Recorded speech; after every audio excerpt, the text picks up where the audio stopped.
Let's talk a little bit about growth as our fourth bucket. We asked manufacturers, does your company have a formal strategic plan for profitable growth?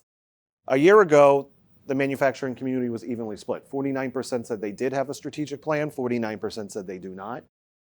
We've seen growth in the percentage of manufacturers who do. It's up 11 points this year, with 60% of manufacturers saying they have a growth strategic plan, 38% say they do not.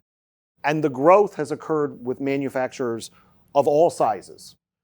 Smaller manufacturers, 4 years ago, 41% said they have a strategic plan for profitable growth. Today, it's 53%, the highest we've seen. Larger manufacturers have also seen a similar growth, but they also, you can see, are much more likely to have a strategic plan for growth than smaller manufacturers. Manufacturers also tell us that having a formal strategic plan for growth is important to their company's future growth. This year's data, 78% of manufacturers say it's important, 20% say it's not important. And one of my favorite stats in the survey is obviously those companies that do have a strategic plan believe it's important, 99%, but even that 38% of manufacturers who do not have a plan, about half of them say it's important to have one for their company's future growth. So when it comes to areas of investment, we ask manufacturers, are you expecting to see increased investments in any of these areas? And there were a handful of them that most manufacturers said they were. At the top of the list, growing revenue and profitability. Nearly 3 out of 4 manufacturers, 72%, said they expect to see increased investments in growing revenue and profitability. 60% mentioned sales and marketing. The first time we've asked it, but 60% expect to see increased investments there.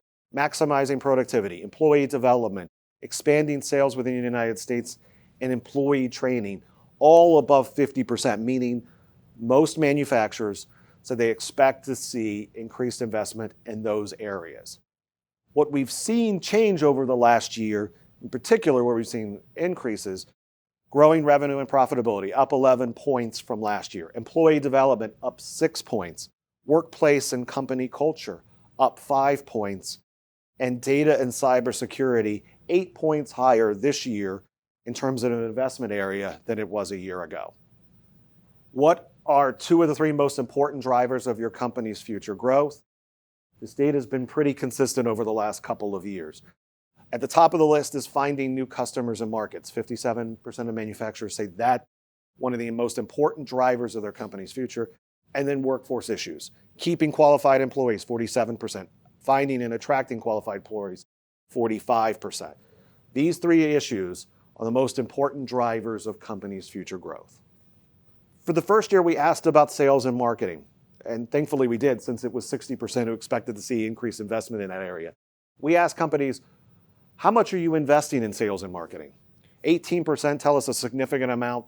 Another 38% say a modest amount. So combined, 56% are investing at least a modest amount in sales and marketing. Only 6% of manufacturers say they're not investing anything at all in marketing. And when you look at it by size of company, there's a little bit of a difference between smaller manufacturers and larger manufacturers. Clearly, larger manufacturers are investing more in sales and marketing, but smaller manufacturers are too. In fact, those who have less than 50 employees, 51% of them said they're investing a significant or modest amount in sales and marketing. Also, new question this year is what's the primary source of acquiring new customers? And manufacturers were pretty clear. At the top of the list, referrals and word of mouth. 43% say that's the primary source of how they acquire new customers. Half of that goes to website and online, industry events and trade shows, traditional advertising. Only 9% said they acquire customers through direct sales, sales reps, or cold calls. And what's also telling is how much more pronounced referral and word of mouth is among smaller manufacturers. Among those who have less than 50 employees, 48% said that's the primary way they acquire new customers. 54% among manufacturers have less than $1 million annually in revenue. It's still the preferred or the primary source of customer acquisition among your larger manufacturers too, but they also rely a lot on online websites, industry events, and trade shows as well. And then finally, we end our survey asking manufacturers, in what part of the world do you expect to see the greatest increase in prospective business? And overwhelmingly, they tell us it's domestically. It's in their backyard, the United States. 80% say this is where they see the greatest opportunity for increasing prospective business. Mexico was second at 12%, then Canada at 10%, Europe and Asia at 8%. But this data has been consistent, and the vast majority of manufacturers are looking within the United States as the market for the most prospective business. So that number about strategic planning, that always amuses me. Every year, not so much the number of manufacturers that think the strategic plan is important. We're among those folks. We think having a plan for the future is critically important, especially in this changing time. But that number where even half of the people who don't have a strategic plan think that it's important really befuddles me, because who's standing in the way of making sure that you get that plan in place so that your company can grow and is successful. We saw what was happening with growth this year, and we wanted to find out what was behind this trend. So we once again went back to the focus groups and asked them. And what we saw was that, while last year capacity was much tighter, and they were wondering how they were going to get a new customer into the mix when they were already stuffed to the gills with business. And so that slacked off a little bit this year. So that look for new customers to fill that extra capacity is intensifying. And so we expect to see that going forward.